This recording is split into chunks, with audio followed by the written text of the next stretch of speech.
Hey everybody, how's it going? This is Mr. Clinton the Cat. He's going to be joining me for this video. So I wanted to discuss this article that I saw in the New York Post. Nearly 90% of New York City bar and restaurant owners couldn't pay their rent in August. Heightening the continued crush coronavirus shutdown has inflicted on, I'm not reading that word on principle, New York's economy.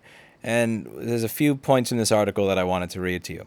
The first one is, even before the pandemic, when operating at 100% occupancy, these small businesses were struggling to stay open. The second, when asked if landlords were waiving rent in relation to COVID-19 hardships, 40% of businesses responded in the affirmative, 28% said less than 50% of their rental obligations were waived in August, 43% said 50%, and 28.5% said they were given a break on more than 50% of their fees. Meanwhile, 90% reported they had been trying to negotiate their leases, but the landlord wouldn't budge.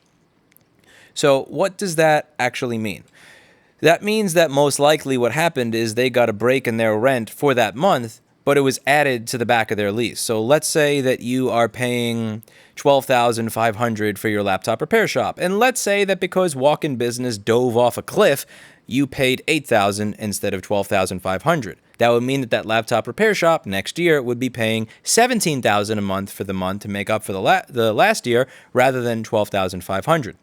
Which is, I think, going to make for a particularly blighted city come next year.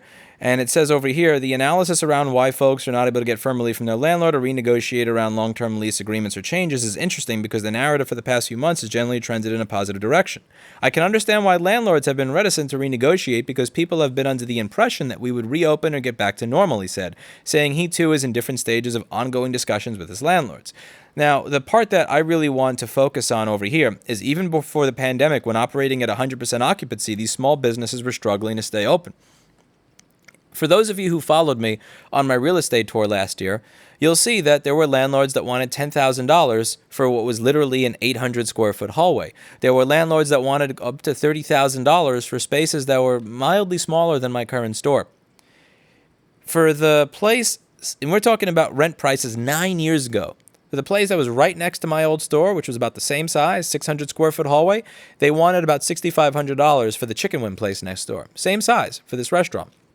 You have to understand that paying your employees the minimum wage in New York City, plus paying $6,500 for that hallway when selling chicken wings, even if you have a line out the door, even if you have a lot of customers inside that hallway eating the chicken wings, that is going to be very difficult to have to work with. And I did a video a while back where I was going over why I think the real estate market is bullshit in general. I wasn't saying markets were bullshit. I was saying New York City's real estate market is bullshit because the prices don't go down in spite of the fact that no one can make ends meet at those prices. So when you go around in many of these blocks, you'll see every year and a half there'll be a bunch of new restaurants, and every year and a half a bunch of them will fail. New businesses, and then a bunch of them will fail because they think, if someone else is able to make it work at that price, then so can I. But what they don't realize is that the businesses making things work are businesses that are not paying the $200 or $300 or $400 a square foot that your realtor tried to trick you into paying by saying that's worth it. You know why this is worth so much. That's the market rate. And then they wind up going into business and not realizing that it's not sustainable. Someone may see my place and think, oh wow, if Lewis can make it, I can too, but Lewis may be making it at $40 to $60 a square foot, whereas you're now renting a place across the street from me at $200 to $300 a square foot with a lying realtor that tells you that we're both paying market price. And this is a big part of why businesses were failing even before. So in New York City, it's not like we are going to experience something unique to the rest of the country. Not being able to go to work, people losing their jobs, these types of restrictions are going to affect businesses around the country. But it's going to affect places like New York City, San Francisco, and overpriced cities first, not because of taxes, but because of rent. Rent and property prices here are insane. So if you have a house and you pay $800 a month in your mortgage, losing your job is going to suck for you the same way it's going to suck for anybody here.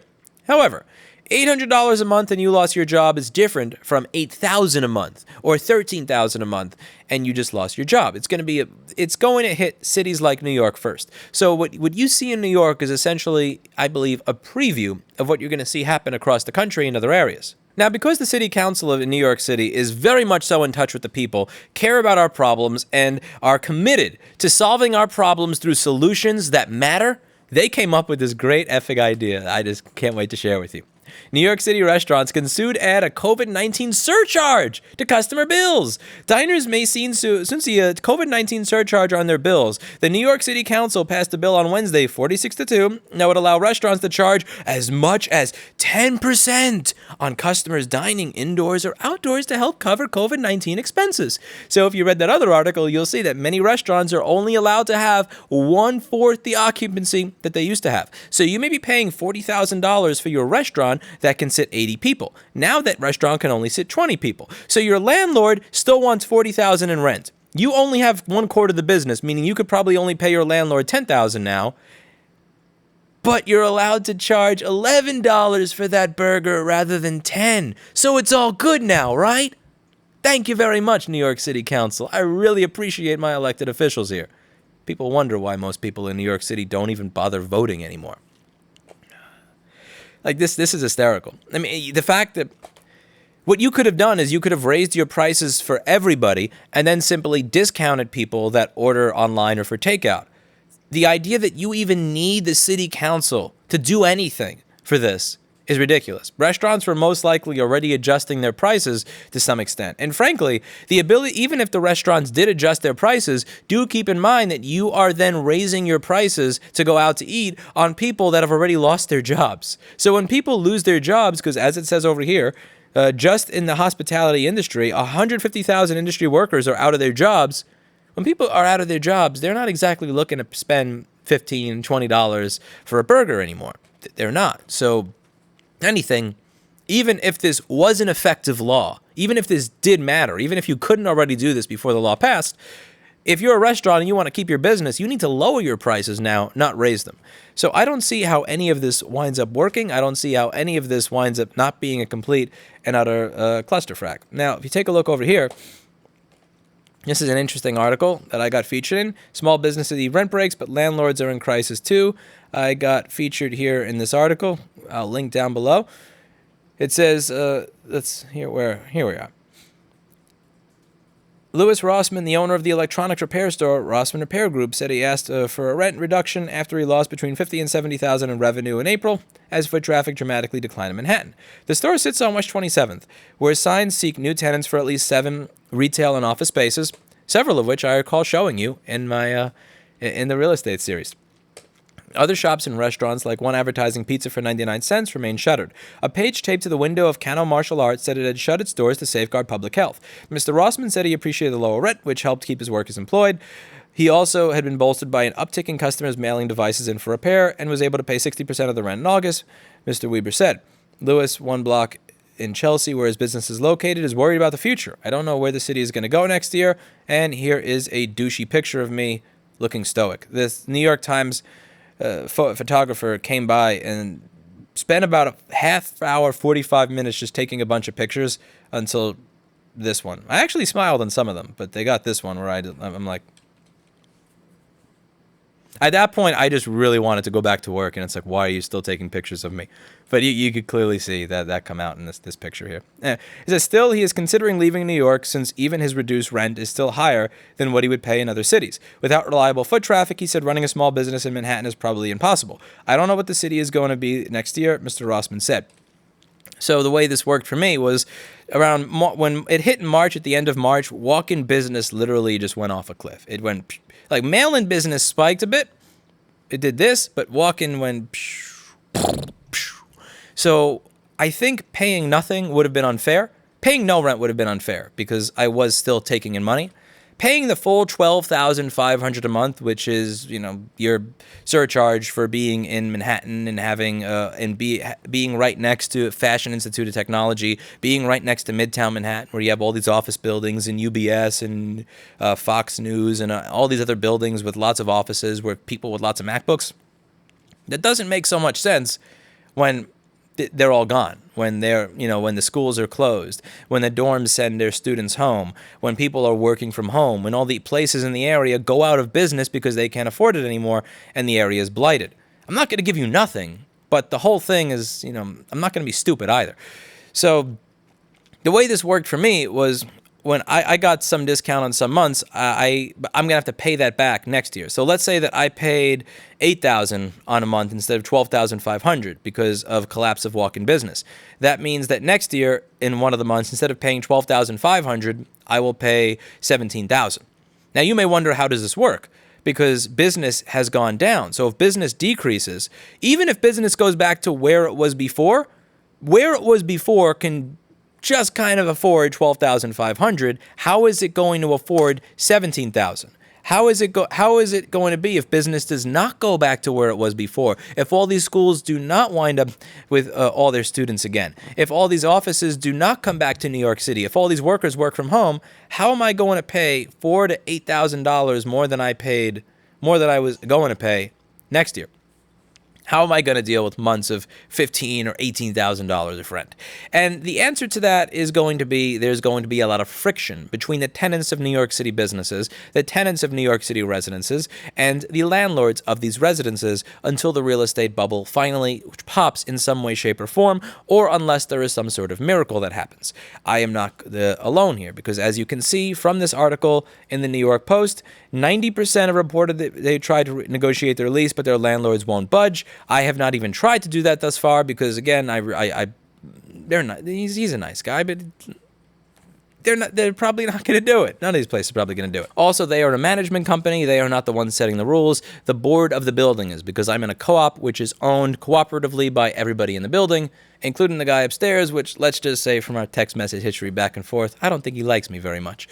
So this is going to probably be the cause of a lot of friction between tenants, and I ultimately believe that this is going to wind up leading to a blighted New York City. I showed you that there are no shortage in New York City of places that wanted $20,000 to $40,000 for spaces the size of a garage, and several of these spaces have been empty for over 8 years.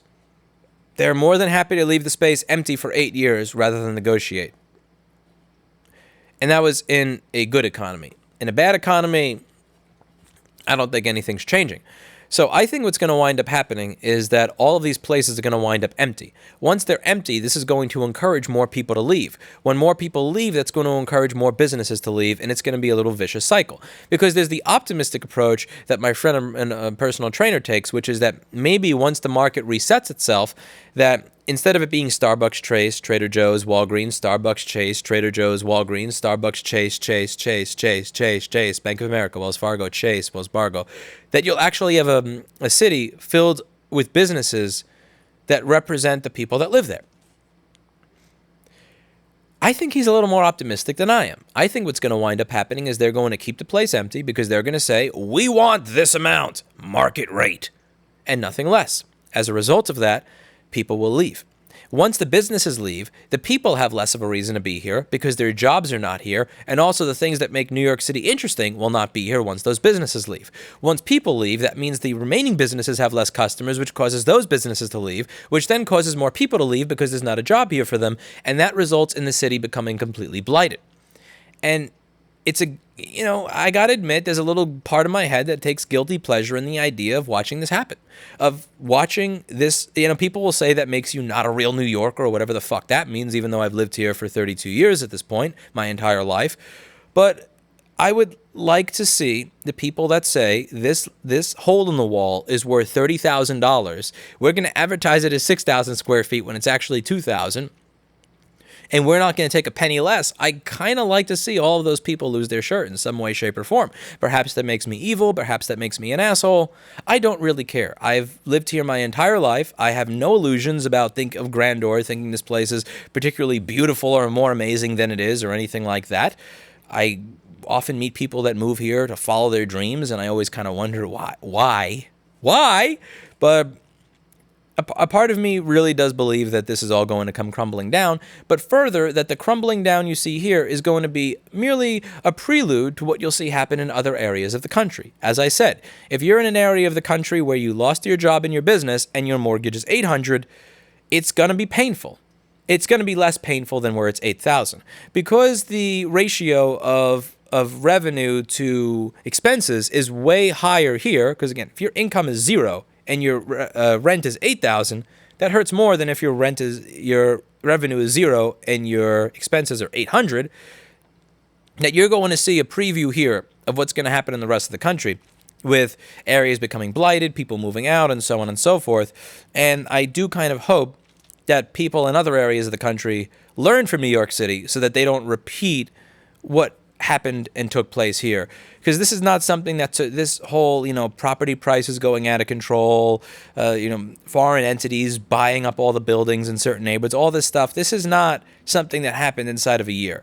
Coronavirus is merely revealing what's been festering beneath the surface for a very long time. And I kind of feel bad about this because I realize that I'm going to be in that class of tenants that has a tumultuous relationship with their landlords.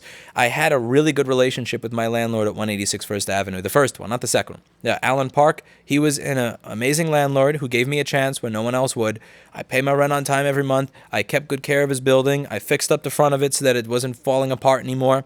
And we really did take care of the place. And then he sold it to a place that didn't give us heat for a year, and let's not talk about them. But I had a good relationship there, and I was hoping moving here to kind of start fresh, new leaf, have a good relationship. Yeah, I think stuff like this is really going to test it more, when it's like, hey, I want 12,500, and I go, yeah, we had like gigantic reduction in walk-in business. Here's 4,000, or here's 8,000, or 9,000, or 6,000, and this is going to be repeating itself.